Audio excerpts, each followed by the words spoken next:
भारतीय गणराज्य निर्माण झाल्यापासूनच्या इतक्या वर्षांच्या मध्ये तरुणाई मोठ्या प्रमाणामध्ये लोकशाहीच्या रक्षणासाठी उभी राहिली, अशी एक घटना आज दिल्लीमध्ये चालू आहे. आणि अशा तऱ्हेनं तरुणाई उभी राहिलेली असताना हिटलरही ज्या पद्धतीनं करत होता, मुसोलिनी ज्या पद्धतीनं करत होता, त्या पद्धतीनं जी काही दडपशाहीचं हत्यार उचललेलं आहे या सरकारच्या या कृतीच्या पाठीमागं एक फॅशिस्ट मनोवृत्ती आहे, जात्यांध धर्मांध अशा तऱ्हेची मनोवृत्ती आहे. आणि या सगळ्या पार्श्वभूमीवर त्या विचारानं वेडे झालेले हे जे राज्यकर्ते आहेत त्यांनी विद्यार्थ्यांचा गळा घोटण्याचा प्रयत्न केलेला आहे.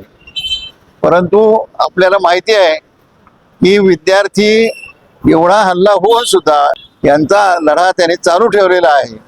त्यामुळं अशा दडपशाहीनं भारतातली तरुणाई ती थांबणार नाही, असा एक नव्या पर्वाची सुरुवात होण्याची शक्यता आज या संपूर्ण इतिहासामध्ये भारताच्या तयार झालेली आहे.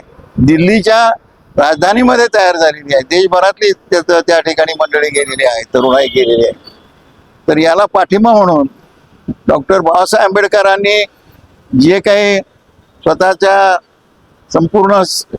संपूर्ण ताकद लावून जे घटनेच्या मधल्या तरतुदी केल्या आणि घटनासभेला पटवून दिलं की अशा तऱ्हेनेच आपण लोकशाहीचे स्वातंत्र्य दिली पाहिजेत, आणि त्या तऱ्हेनं एक भारतीय संविधान तयार झालं.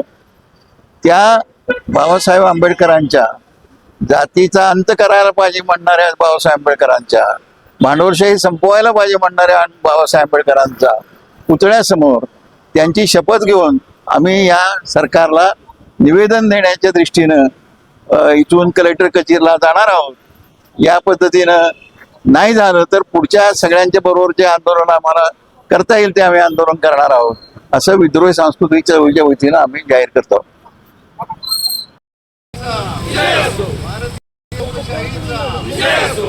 महात्मा ज्योतिराव फुल्यांचा, राजर्षी छत्रपती शाहू महाराजांचा, भगवान गौतम बुद्धांचा, डॉक्टर बाबासाहेब आंबेडकरांचा.